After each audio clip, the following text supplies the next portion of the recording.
Guys, it's Lindsay J back with another video, and today I am so excited because we are getting into another episode. But before we start, please make sure you subscribe to my channel if you haven't already. Give this video a thumbs up if you like the topic that I will be discussing, and anytime that you guys have thoughts on any of my episodes, please make sure you leave them in the comments down below, because I know that some of the things I say is relatively controversial, so it would be really fun to see what you guys think of the things that I am saying in each one of my episodes. So I thank you guys so much for joining me in today's episode, and I'm excited for us to get straight into the episode. If you guys also want to find me on other social media platforms, make sure you check the description box down below. I will have all the links there, so make sure you check that out as well. Without further ado, let's get on to the episode. Dear Diary, I don't know the exact moment it happened. The moment I stopped loving freely and started trying to prove I was enough. Maybe it was the 5th time they left and came back. Or maybe it was the first time I told myself it was love, even though it hurt more than it healed. I used to believe that if I just loved them harder, if I just stayed soft enough, loyal enough, patient enough, they'd finally see me. That one day they'd wake up and realize I had been there all along, that I was the one who held them through every storm they caused. But no one tells you how heavy it is to carry hope for two. No one warns you that you can drown in someone else's healing journey.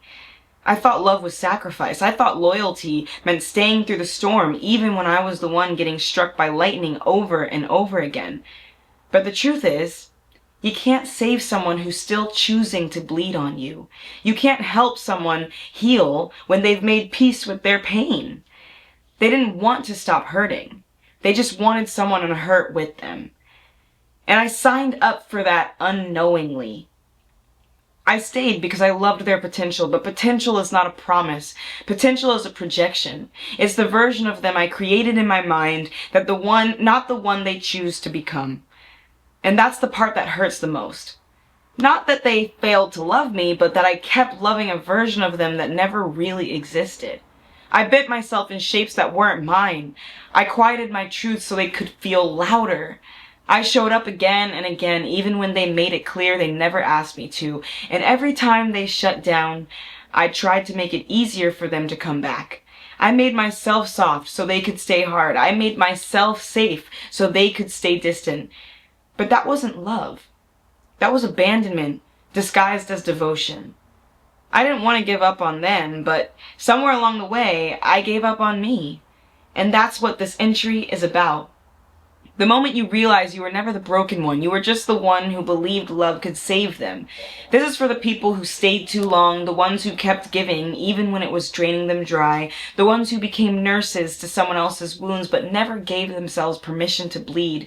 This is for the ones who thought that love meant endurance, who believed that healing someone else would eventually heal the both of you, but you can't heal in a place that keeps breaking you. You can't save someone who still isn't choosing to be saved. You didn't fail them. You just forgot to choose you. And maybe that's what this is all leading to. The return to your own soul, to the parts of you that were never too much, never too sensitive, never too intense, just too honest for someone still hiding from their reflection. You were never asking for too much. You were asking the wrong person to meet you there. So if you're listening to this with a lump in your throat, if you've ever found yourself loving someone through your own depletion, this one's for you. You are not weak for walking away. You are not heartless for choosing peace. You are not cold for finally saying this is enough. You were always the light. So let's talk about what happens when we stop dimming it to keep someone else comfortable. XOXO. LJ.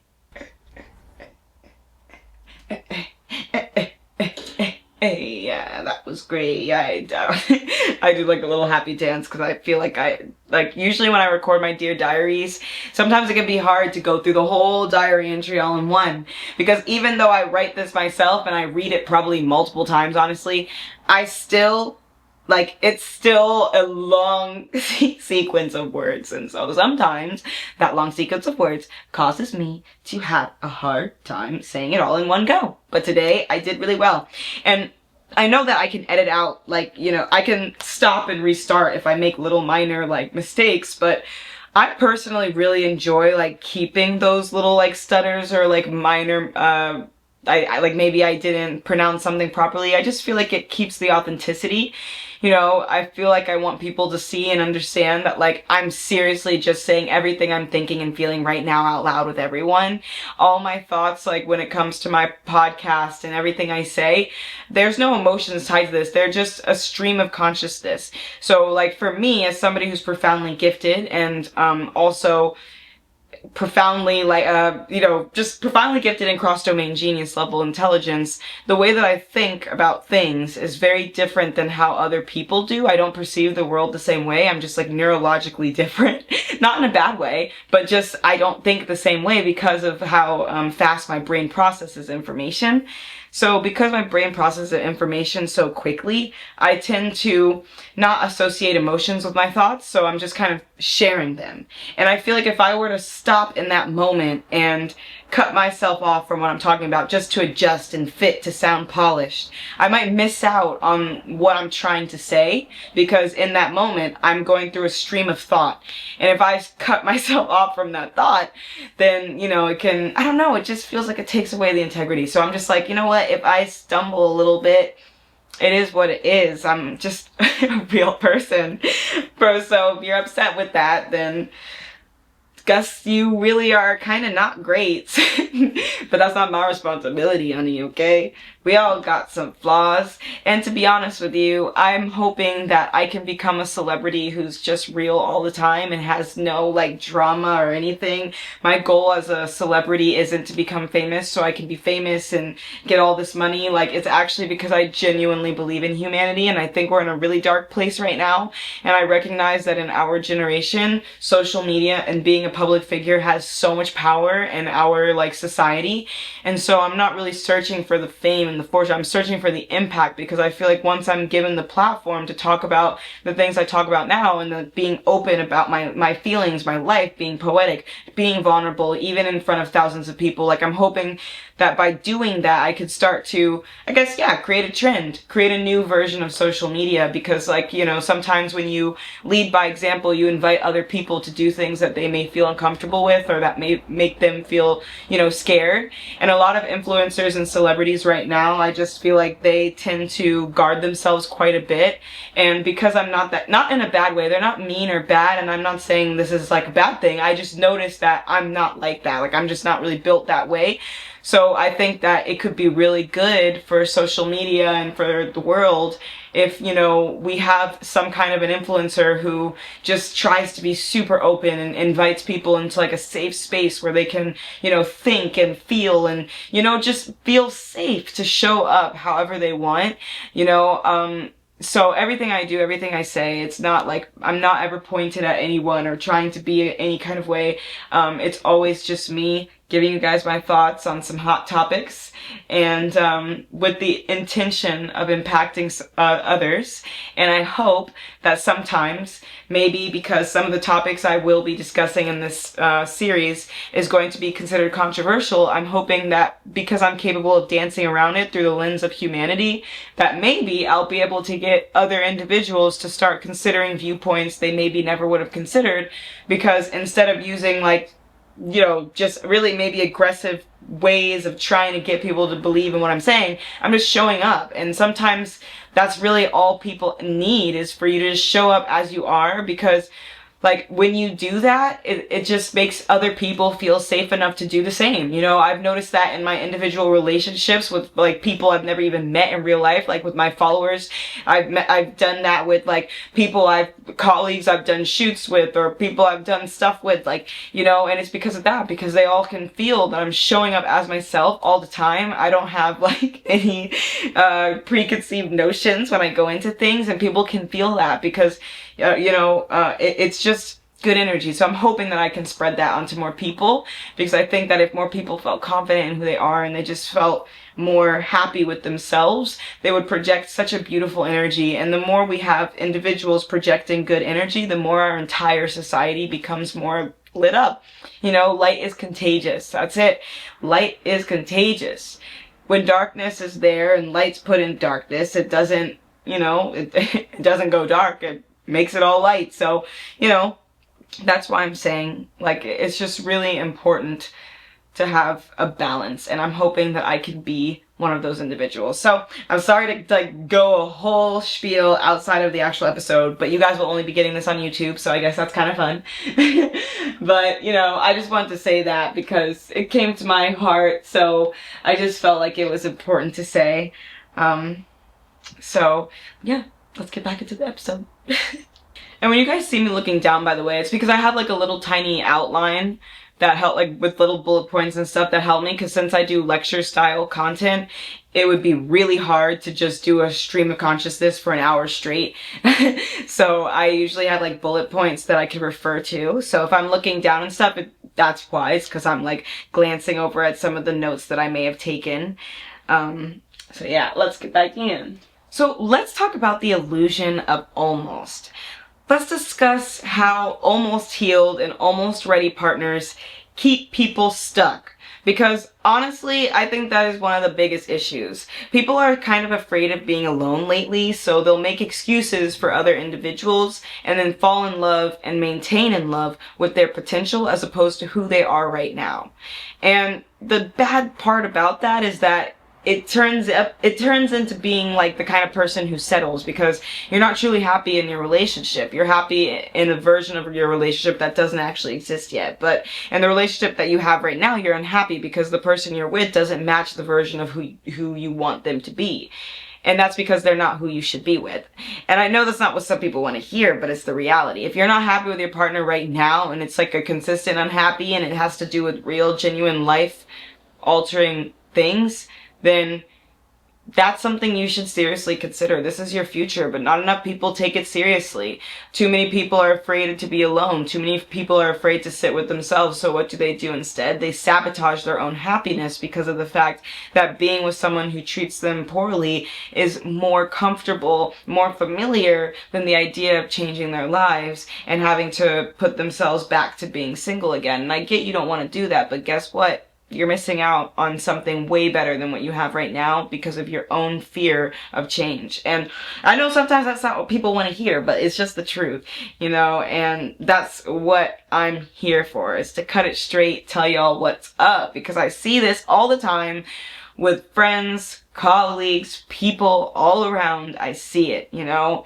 And now we have situationships, which are really just almost relationships created by emotional addiction, which is why it's like the trauma loop of hope, okay? You have like all these like individuals who create relationships without real consistency and commitment, which is so unstable and so confusing to me, by the way, because it's like, if you like another person and they like you, you should just give it a try and be together. But for some reason, people like really overcomplicate it, and like actually, there is a reason. They overcomplicate it because of their own personal fears, biases, or experiences and traumas. So they have justifiable reasons, don't get me wrong.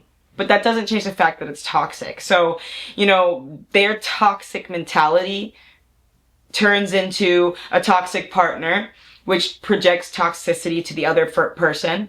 And if that other person is unhealed as well, they're going to do the same thing, and that's what creates a toxic relationship. But because both of those individuals are used to toxic, they find comfort, subconscious comfort, in the chaos, which is really dark, but it's true. Like, some people will be so used to being mistreated that, you know, being mistreated is more comfortable than having a partner who's stable, secure, happy, loving, healthy, all the things that you're looking for, which it all does exist, okay? I promise you guys. Don't settle. There are totally people out there, okay? And it just creates this whole trauma loop of hope. And it's ironic loop of hope too, because like what you're trying to avoid is literally everything you're creating because of the fact that you're trying to avoid what you're creating. And what I mean by that is like there'll be people who deeply want a relationship, but because of their fear of abandonment, they push it away.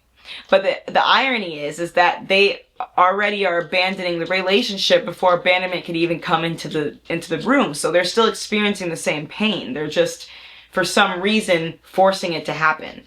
You know, and that's the irony. That's the irony, and why I always think what people do is so crazy to me, because I'm like, look, dude, you're sabotaging your life because of your fear of abandonment. But at the same time though, abandonment is something you can never control, right? And it's like, are you seriously going to hold back your life because of your fear of heartbreak? I would have rather lived to live a life of 100,000 heartbreaks than to live an entire life where I never allowed myself to experience love. I don't care if love doesn't last forever. If I experience it, then I can appreciate its beauty. I'm somebody who doesn't stay when things are toxic. I walk away when I see that there are red flags. So with all the people I have dated, I've been able to hold on to and maintain very healthy memories with them because I never allowed for the relationship to become toxic. But too many times, people will stay in these dynamics when they know it's not serving them. And so by the time that the relationship gets to a place where it's toxic, it's terrible, terrible dating for a long stretch before it starts to just give out and the relationship is done. And then people are like, well, what happened? And it's like, well, subconsciously your brain was taking you out of the relationship because the attraction is just truly gone. The attraction isn't there. Eventually people want to feel safe and settle down. The human body cannot handle being in a relationship that causes the nervous system to like spike up. And I just don't think humans are like that. Eventually it's going to make you snap and you're going to want to be out of the relationship or out of it. And again, sometimes people learn that lesson way too late and they miss out on so much in their life because they were tied to a toxic relationship. So that's why it's like, don't settle. Make sure you're with somebody who truly appreciates you, loves you, understands you, cares about you and your thoughts and what you're up to. Don't just be with someone to be with someone because it feels good to be with someone. Like, you can't do that because I know it feels good right now, but you are sabotaging your future by doing this. Because being alone, yeah, okay, it's lonely, okay? I complain about how lonely it is all the time on my diary, okay? And my Instagram, if you guys read my diary there. So I'm like, I get it. Loneliness sucks, but I would take loneliness over settling for a relationship that's subpar in comparison to the man that I know I'll love forever. There's just, it's not worth my time. It's not worth my time. And after that mentality shift, dating for me completely changed, you know? Like, I stopped giving my time and energy to most dudes now. And I just stick to myself because I always knew that I would attract what I need to attract, and I have. So, you know, I just really encourage people to understand that, because sometimes your trauma will make you perceive the world in a way that's inaccurate, but because of your trauma, it's like convincing you by creating these narratives that make sense to you, but in reality, they're actually very damaging. You know, when we have trauma from things, especially tied to relationships, our brain instantly goes to creating narratives. It needs to find a way to prove whatever traumatized mentality you have. And that can be really dangerous, because when you're spending all this time trying to prove why someone isn't great or why you should be scared, you're missing out on experiencing the love that is there. And so you're literally causing for issues in the relationship to happen due to the fact that you fear abandonment and individualism. Hey guys! Okay, so it is a different day. My schedule has been crazy busy and I also wasn't feeling well. That's why this episode is probably going to be coming out late, but that's also why I'm in this other outfit, because it's a different day from the intro when I filmed it. So yeah, let's continue the episode. And I think the part that goes hand in hand with that is the savior complex and self-abandonment. I think there are so many people who have this subconscious belief that they want to save someone, or they may believe that if they love them hard enough, it'll change something, or if they stay long enough, the things will change and they'll reach their potential. But when you're in the process of trying to save someone else, you start abandoning yourself, and especially abandoning your own needs and the things that make you truly happy. You know, many of us confuse caretaking with love, especially people who are highly empathetic. But sometimes just caring for people over and over again, when you're not actually giving anything that helps to, when they're not giving you anything that helps to build you up, that's not love. That's a one-sided relationship with the illusion of love. But relationships, it just doesn't work that way, you know? You can't just, you can't use your trauma, because trauma, it teaches us to prove our worth, through saving others. So if you've had like people who have hurt you in the past and they're, you know, trying to make you feel like you're not great and they've told you that you're not great, then in your next relationship after that, you're going to try and prove that you are by, you know, potentially projecting an energy that you feel is going to make them love you or make you easier to be with, make you more attractive to that individual, because you don't actually care about the quality of your love. You just care that you're loved because you don't want to be alone. And I just feel like I've noticed that so many people do that. Like, I have like peers and people that I know who are in situations like that where they stay in relationships that are not actually serving them, simply because maybe they've been together for a long time, or two, they don't want to feel like they're being shallow for leaving somebody who's not prepared for them. And I'm like, look, when it comes to your own personal life and long-term happiness, be shallow. I don't know why that has to be a bad thing. I'm sorry, but if you're unhappy with the financial stresses of your partner, girl or guy, you should have the ability to walk away from that situation for yourself, because finances is extremely important in any relationship. It doesn't matter about a guy paying for everything or a girl paying for everything. It's just about finances, period. So if it leans heavily on either side and the other person isn't at least being appreciative or showing gratitude in some kind of a way, that's not love. That's a one-sided relationship. A one-sided relationship where one person is investing all these things and the other one is, you know, just kind of allowing that person to do all these things, you know. I just have so many friends and people that I know who have ended up in relationships like that. And they're either the ones taking everything or they're the ones giving everything. And I don't like that, because when you do those things, it's because you're trying to gain the approval of your partner.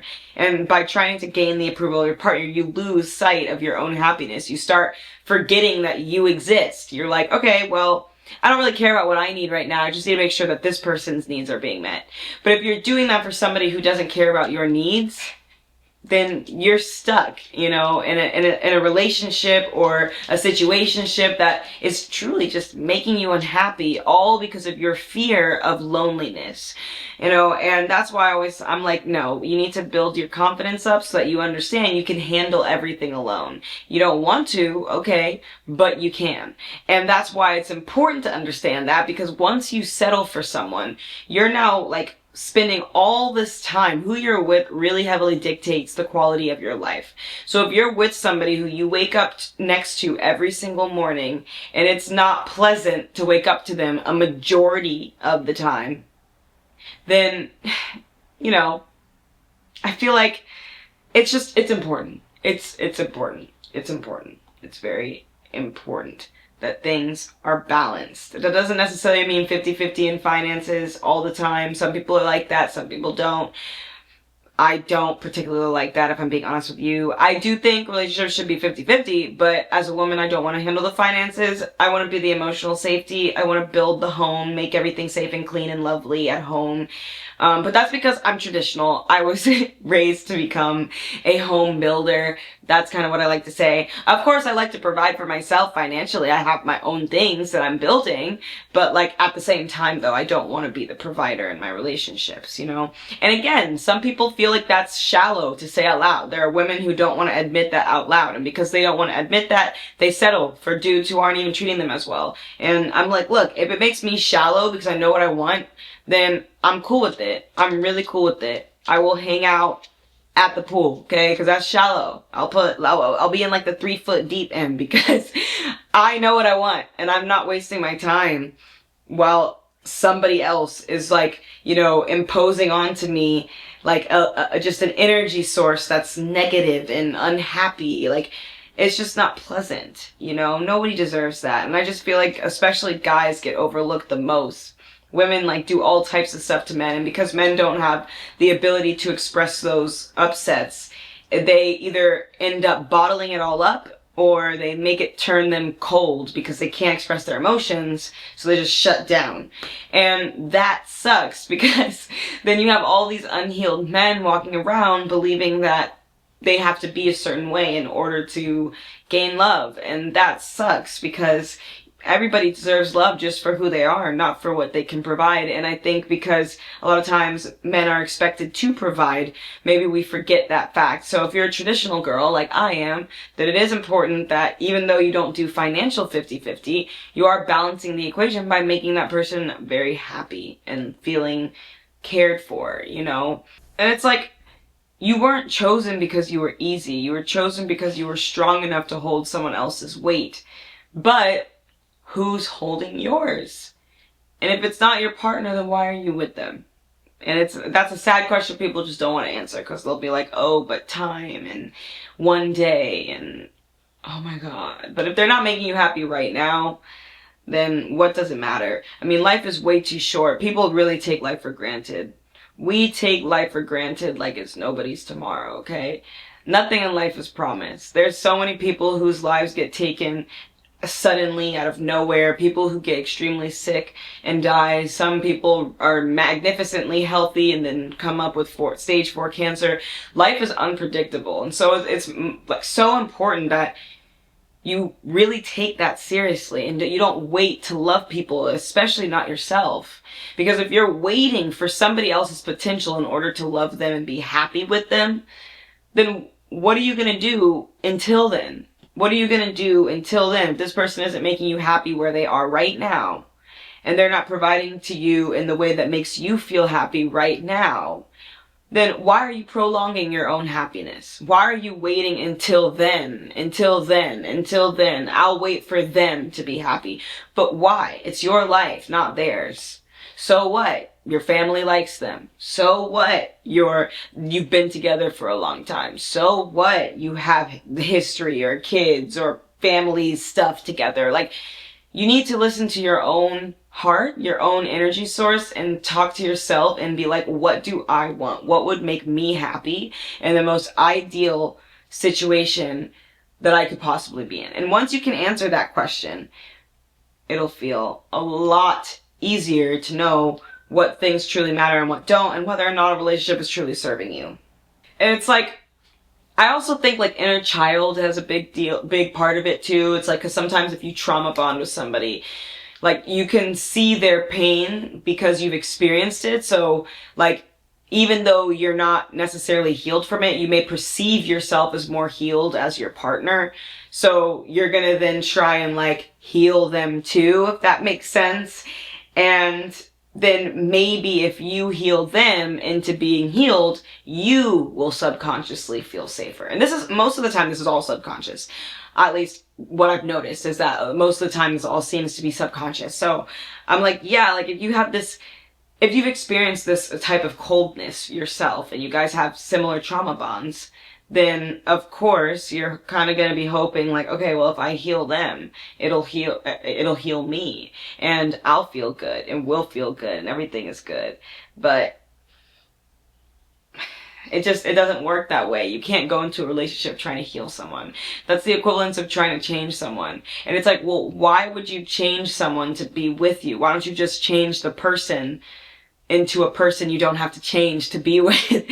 You know, that's the thing. Like, people settle because they don't think that the real thing exists, but it does. And so instead of just holding out hope, people give up on their own happiness and call it like a time clock or a whatever the heck, you know? And I just think that we're losing sight of what really matters, which is living a happy, healthy life. You don't have to live by everybody else's rules and standards. You can do whatever you want and just focus on your own inner light. Focus on your happiness. That's, like, to me, the most important thing. And I just think that when you're focused so heavily on a relationship, especially when that relationship is with somebody that's not serving you or not helping you or supporting you or just isn't aligned with you as an individual, like, you're abandoning yourself. You're abandoning your needs. You're abandoning your happiness. You're abandoning your own worth, because you are so worthy and valuable and important and special. And so you deserve to be with somebody who makes you shine, not somebody who makes you feel like, you know, you have to work so hard to prove your value. I mean, we all just deserve love just because we are, because, you know, you didn't fail them. You just forgot to choose you. So now I want to talk about why walking away is a part of the healing. Now I want to talk about why walking away is the healing. Because sometimes I think the most loving thing we could do is let someone face the consequences of not choosing growth. You know, I know so many people will stay too long in a relationship without realizing that if they would have just left the relationship when it was toxic, there literally would have been a higher chance for the relationship to have a success later on. And the reason I say that is because when you wait too long, it's like all the resentment grows and grows and grows, and nobody's truly healing through that resentment or talking about it or communicating, so it just keeps festering. And you still recognize that there's things you don't like, but regardless of that fact, you still continue to just, you know, go and go and go. So that's why it's like, well, by the time everything comes out, you know, you're just like, oh my God, this is too much. And both sides start to become very toxic because of that fact, because there's so much built up resentment. But if you would have just cut it off short, you know, like when things got bad, you're like, hey, you know what? This is a toxic situation. I'm taking myself out of it completely. You probably would have saved yourself so much trauma, them so much trauma, and even if you did want to get back together again, it would have heightened your chances of doing that because of the fact that sometimes people just need to experience your absence in order to respect you. And respect is a massive part of a relationship. I think what people don't understand is that it's one thing to say you respect somebody, but to actually respect them is different. It's a subconscious thing. At least in my personal experience, I've just noticed that a lot of people, it's like, you know, respect is a subconscious thing. It's not really a conscious decision. A lot of people will say they respect women, but then do things that are disrespectful to women, you know? That's an example. I don't face that situation, but I'm using that as an example. So in relationships, it's crucial to have respect, especially for women, because with women, we're highly emotional, highly sensitive, so if we don't have the respect that we deserve in a relationship, we will be walked all over in that relationship. Of course, it's absolutely possible for the same thing to happen to guys, but I think it's less common simply because guys typically are much more like concealed with their emotions and closed off with things. But with women, we're a lot more expressive. So I think that could make a little bit of, you know, a difference. And I feel like so many times, like, people don't realize that leaving isn't, like, you're not doing anything wrong by leaving. You're not giving up by leaving. It's just you letting go of the belief that pain is proof of love. I keep hearing people believe that those who love each other the most fight the most. Like, that is so crazy to me. Why in the world are we saying that that has to be a thing? Like, I cannot relate at all. My happiest relationships, we didn't fight at all. You know, sometimes life happened. I'm only 25. So, like, you know, when you're dating somebody very seriously at like 17, 18, 19, you know, you're moving around, your life is changing. So out of that reasoning alone is why I ended up still being single. It wasn't like I had, you know, any kind of bad situation. It was literally just because life changing and life was happening and I was young, so it didn't really make sense for me to stay committed into those relationships at the time. And I want you guys to think, like, have you ever stayed because you thought you're there, like, okay, so think about it like this. Have you ever stayed because you thought your absence would destroy them? And if so, then what about what it's doing to you? You know, I just think that, like, once you start really caring about somebody and you start to love someone, it really makes you blind to what they're actually doing to you and how it's truly impacting your life. And once you start to, like, forget yourself like that, like, you allow that behavior to cluster up, I think you just kind of lose sight on your own worth and your own value. And again, this is all stuff I've seen from my peers, from people I've talked to. And it's really sad to see, because I'm like, you have so much life you could be living, but you're not living it because you have a partner who's making you unhappy. And, you know, when you're in a committed relationship, in a secure one at least, it does kind of alter the way that you live your life. Not in a bad way, but it alters your life. And it limits your ability to go out casually and hang out with people and do things. And if you're, like, with a partner who's mistreating you, it's like, why are you wasting these formative years of your life when there's, like, so many people out there, like, so many things out there? Is it because you don't think there's somebody better than this for you? And if that's the case, why? Why aren't you worthy for whatever is better than what you don't even like right now. It doesn't make sense. And again, we are not responsible for anybody else's happiness except for our own. So it's really important that we find the happiness within ourselves, and so that we have the ability to be alone before we can go and pursue a serious relationship.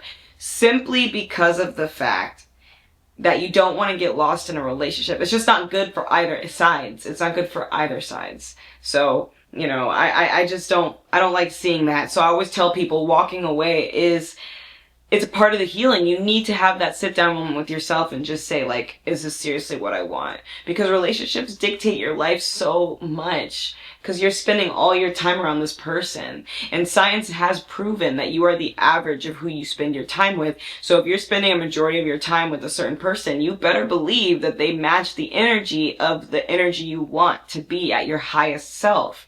Because if they don't reflect your highest self, then there's no growth happening in the relationship. I don't want to be with a man who's like not on his grind, not doing his thing, not, you know, building and wanting to provide. I don't want a man who's not already doing that, because I'm building that. I'm doing that. I want a man who pulls me up, who makes me want to, like, you know, do more, grow my business, do things, be smarter. Like, that's what I'm looking for. So if a man comes to me and he doesn't have anything going on with him and he doesn't know what he's doing in his life or where he's going, it's not about him being a bad person, but it's like, I know what I want, and I want a high value man who's going to push me into my highest self, and one that I can push into his highest self, you know, and make him really happy. But I just can't see myself doing that with somebody who mistreats me, because that is crazy. That's beyond crazy. And if you guys want to pretend like you are happy, then go ahead, but don't be mad at me because I found someone who's actually fantastic and treats me like a princess without having to do all that, because they do exist, but people settle and then they miss out.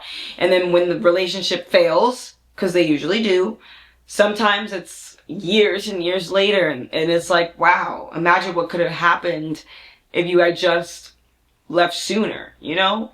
And again, nothing wrong with that, but as I said, walking away is so important, because it's the moment that you decide to take your life back. It's the moment that you start to prioritize yourself again. It's the moment that you start to realize, this is what I want. This is what makes me happy. Because instead of focusing on making somebody else understand your love for them or prove how valuable you are to their lives, now you get to do that for yourself. You get to wake up in the morning and go to the gym to make yourself look good, not to make them feel attracted to you after acting like they don't want you anymore. Like, you know, it's the mentality shift. The mentality shift.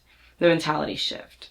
And if your mentality shifts in a positive direction after you break up with somebody or end a relationship, I think that's a megaphone sign that you made the right decision. You know, people really sometimes don't realize how toxic a relationship is until it gets so bad. But I'm like, don't stay in a toxic relationship. It won't serve anybody. It's boring. It's lame. It's a waste of time. You're hurting yourself. You're hurting them. You can say you love them, but if you truly love them, let them go. Let them go. Let them go on their journey, because you don't want to be alone, and that's fine. But if they're unhealed, they need to be alone. They need to go and sit with their thoughts and try and understand life better. And it's not your responsibility to sit there in that darkness with them if they have no intentions of getting out or planning to get out or hustling and grinding to try and get out. That's not your responsibility. That's their responsibility. It's their life. That's their business. You don't have to stay for that. If they are growing, if they are building, if they are picking themselves up, then that's one thing. But a majority of the time, they're not. A lot of the time, it's like a hyper-performative. You know, people will say they're doing better than they actually are, or they'll like go around and like pretend like things are fine when they're not. Or they'll try and convince you that the bare minimum is okay and normal, which is really sad. That's the trap that most women get into. They get convinced by their partners that the bare minimum is special. I'm like, that's the biggest thing that I think I've seen from women, is that these dudes that they like, they will go to such great lengths to make them like them back, like to get the guys to like them, that they will just completely abandon all their morals and standards. All their morals and standards. And then, because they like the guy so much, they'll allow him to convince them that the bare minimum is special. And I'm like, okay, so You're telling me that after years of being together, the most romantic gesture you've gotten is flowers. I'm sorry, maybe I shouldn't be laughing, but that's really sad, okay? That's all, that's it. That's it. That's the only kind gesture you've gotten from a man that you're supposed to be with for a long period of time is flowers and the occasional going out. That's like misery. I could never, ever. That sounds awful. That sounds miserable and awful and terrible. And to add to, on top of that, these dudes are not nice to them. Like, not only are they convincing them that the bare minimum is okay, but they're also not nice to them. Like, they disrespect my friends. And I'm just, okay, I'm sorry, I don't want to laugh, but I'm just like, oh my god, wake up. Don't act like this. It's so crazy. These people are mistreating you and hypnotizing you and manipulating you into believing that the bare minimum is okay because you're allowing them to get everything that they want for nothing. For nothing. And if you want a man to respect you, sometimes you gotta go kick him out. You gotta push him onto the dirt. Sometimes you just have to. And like, again, I'm not saying this from like a gold digger standpoint. I'm talking about like real respect. Like if a dude's mistreating me, mistreating you, it doesn't matter about money. I'm gonna push them away, you know? That's what I'm talking about. So it's really a matter of respect. So if he's disrespecting you, if he's financially insecure and disrespecting you, girl, get out. But run. Don't get out. Run. Run.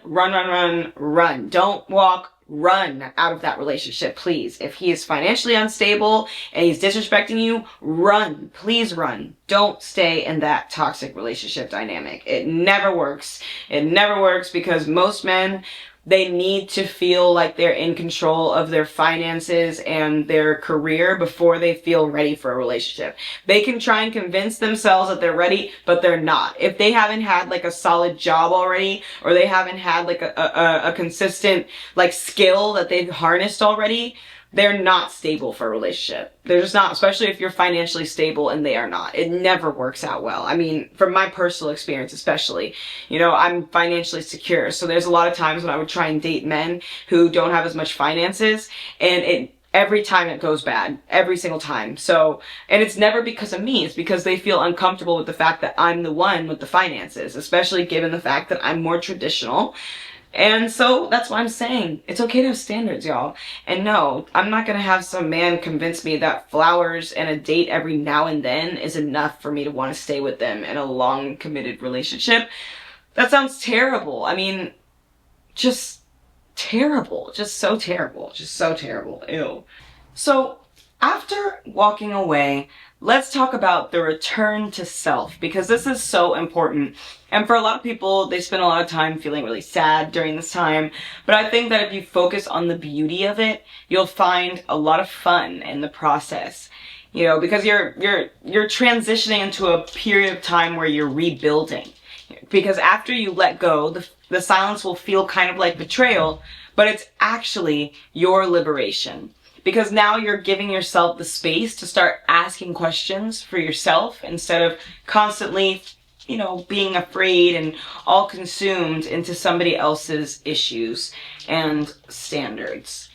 It's okay to dream and mourn what could have been, but again, I just truly believe that like life is about being happy.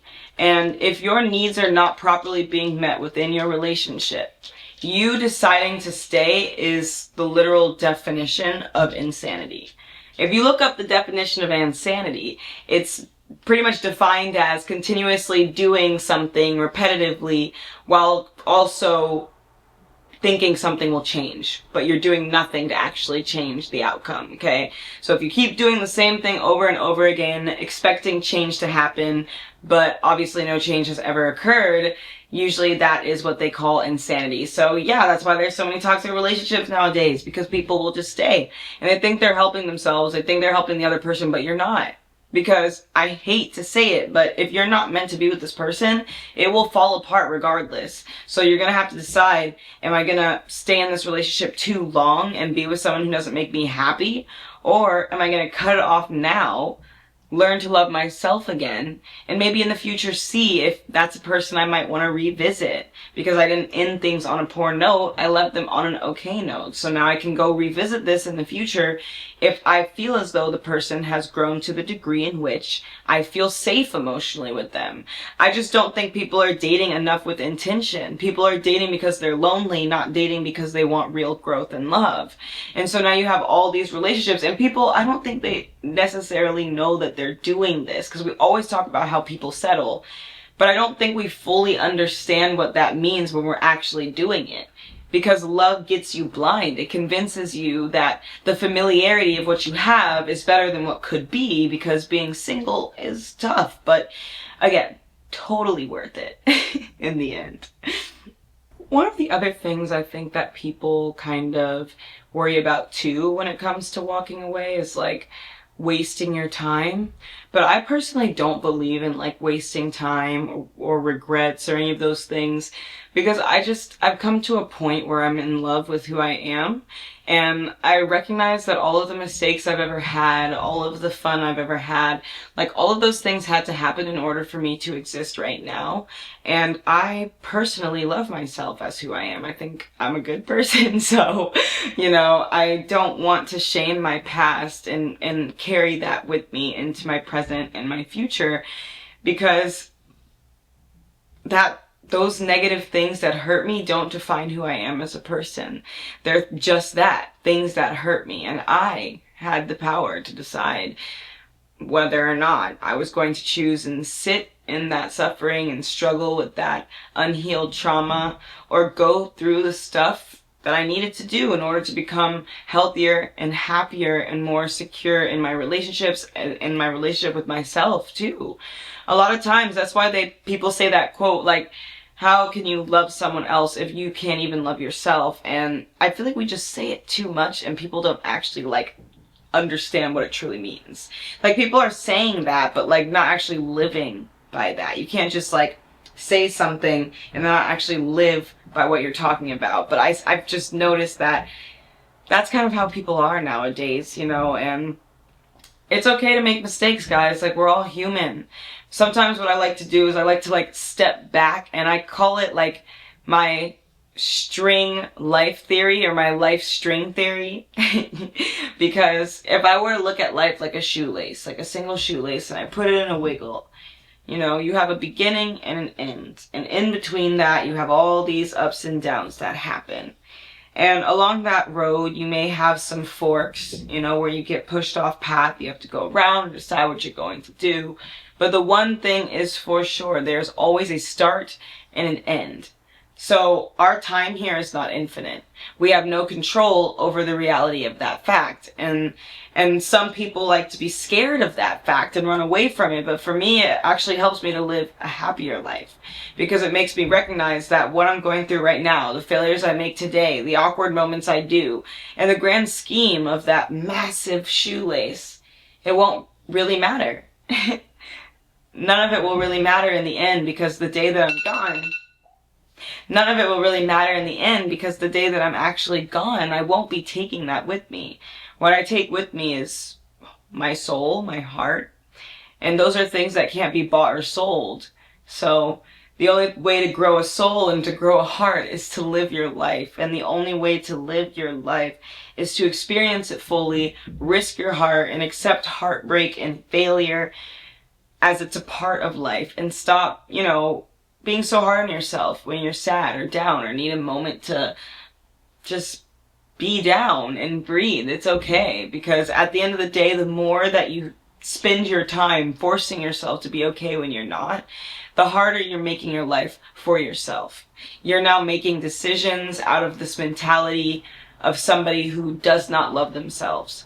And while you may think you're making good decisions, and some people may feel as though, you know, they are becoming successful and being, you know, productive, if you're not truly happy with who you are, and you're not truly happy deep down, it's impossible for you to reach your full potential.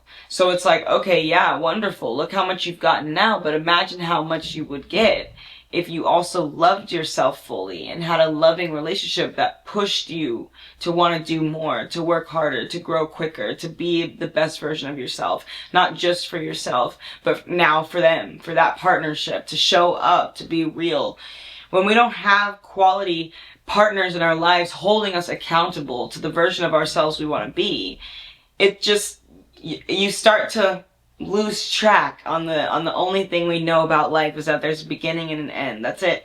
And the other things that are promised are, you know, complications and failures and hardships. Those are all things we cannot control. So regardless of if you spend your entire life on that shoelace guarded, you know, guarded all the time with a shield all the time, you would have lived with like 50% of life's joy, because all that 50% other time you spent all that time guarding yourself from the world, that you missed out on so much beauty because of it. Because hardship is going to come regardless of if you protect yourself from it or not. It's inevitable. It's just life. So the more you keep saying, I'm not going to do this because it's too scary, you know what? Maybe that's the thing you need to be doing. Because if you're not afraid of where you're at right now, if you're unhappy, then the things that you must fear is happiness, because that's the direct opposite. So if you want your life to grow and to be better and to be healthy and to be happier, you're going to have to push yourself outside of that comfort zone. And you need to accept that there's a beginning and an end to life. And everything that happens in between really does not matter in the grand scheme of things. It really, really does not. And the more you keep trying to protect yourself from the hardships of life, the more you're missing out on life, because the hardships will come regardless. So you can look back at your life at the end and say, hey, I lived a full life with my heart open. Or you can look back and say, hey, well, I went through a lot of crap and I, you know, had to stay guarded, but I had some good moments too. Like, that doesn't sound like a great life. That's not the story I would want to die on. Alright, well, I just want to thank you guys so very much for listening to my podcast today. I hope you guys enjoyed what I was talking about. Please make sure to send me some of your thoughts. I always love to know. And everything I talk about, guys, I just want to let you know, is my own personal opinion and experience. I have always been super into psychology and philosophy, so a lot of the things that I talk about when it comes to psychology especially are theories, given the fact that I just like to theorize things all the time. I'm deeply philosophical, so when I approach things, it's usually just from my own personal experience, as well as my knowledge on human psychology, human behavior, and other types of stuff like that, through being gifted, you know. And that's why I'm like, I like to share my thoughts on things, because I feel like I kind of observe the world from a different lens, and I just found like it's interesting to share with people, because I've actually connected with so many people on such a deep level because they resonate with what I'm saying. And a lot of people say that I'm putting words to things they experience but don't know how to say. And honestly, that is like the biggest compliment ever. I'm so grateful for that. This entire series and everything I do all started because I had social anxiety. I was worried that if I go to these LA parties, I wouldn't be able to show up like myself. So I decided that I was going to publish my personal diary because I knew everybody asks for your Instagram, and I was hoping that maybe people would get to know me online, and then, you know, going out in public wouldn't be so scary anymore. So that was really it. That was what all of this was. And so here I am now with the podcast and thousands of people watching my social media. It's really insane to think of sometimes, and I feel like I'm still in the beginning of my journey in comparison to many, but honestly, I literally would be happy if it was like 20 people in a room. So thousands of people, that's really a lot for me. So I'm very happy with what's going on. And, you know, I just feel like it's so important that people understand their value, because right now, more than ever, we live in a society and in a culture that tries to convince us that being hyper individual is going to lead to success and happiness, but it doesn't. And the reason why they're selling that to you is because it's propaganda that keeps you controllable. It keeps our society controllable. The more you're isolated, the more you're unhealed, the more you push away others, the easier you are to manipulate as a consumer. And so that's why they try to keep you individualized so they can categorize you through analytics, which is what all these AI systems do on social media and all that stuff. And they give you personalized advertisements so that you will buy them. And guess what? People who are lonely, people who are isolated, people who are at home more, they tend to spend a crap ton more money than those who are out about living their lives. And this is all statistics, guys. I'm not like saying anything. These are things you can actually see. There are studies that prove this. Individuals who tend to be more isolated, more alone, all those things, they tend to spend a lot more than individuals who are going out, being present.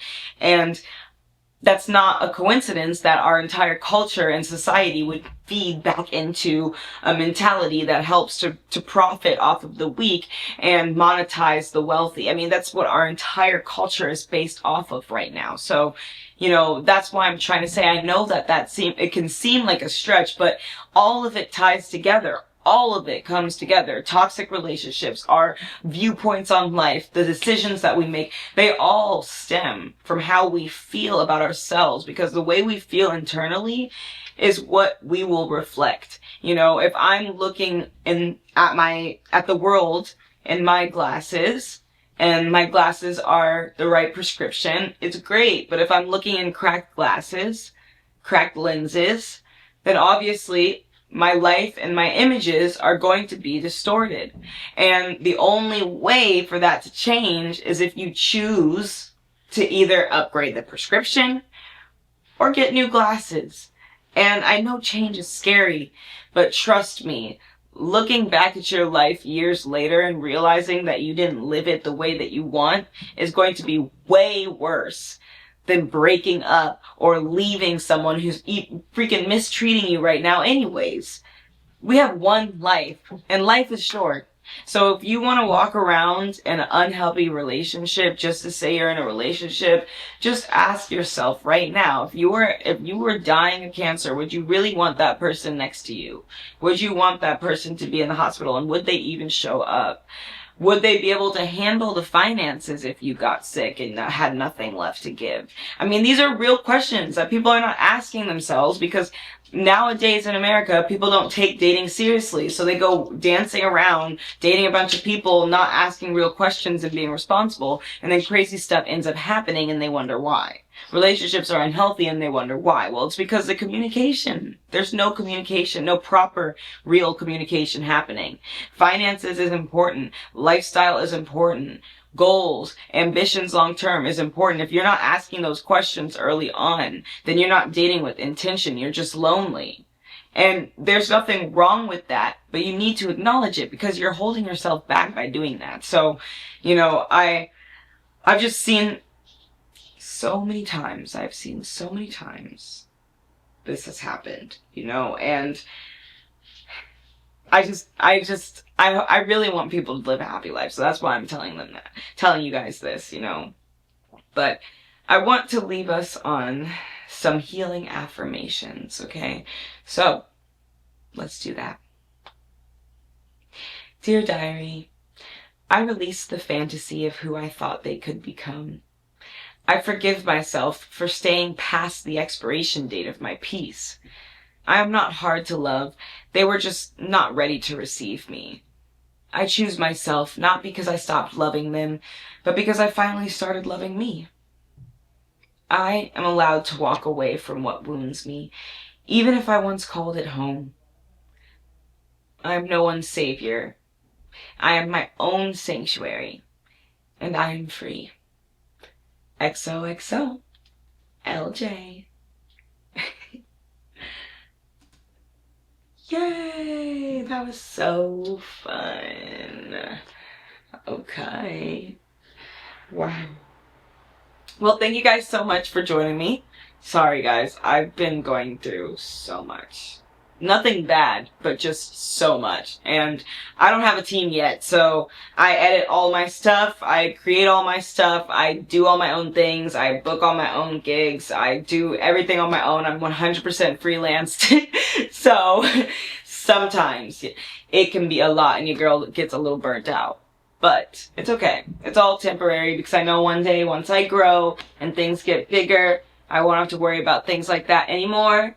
But I want to say thank you so much to those of you who are here now. I appreciate it so very much, and I'm really excited to see where we go long term from here. But I love you guys so very much, and I hope you have the bestest day ever, wherever you are. Please make sure to check out my social media in the description box down below, and I cannot wait to hear your guys' thoughts on today's episode. So, I love you very much, and peace on the street.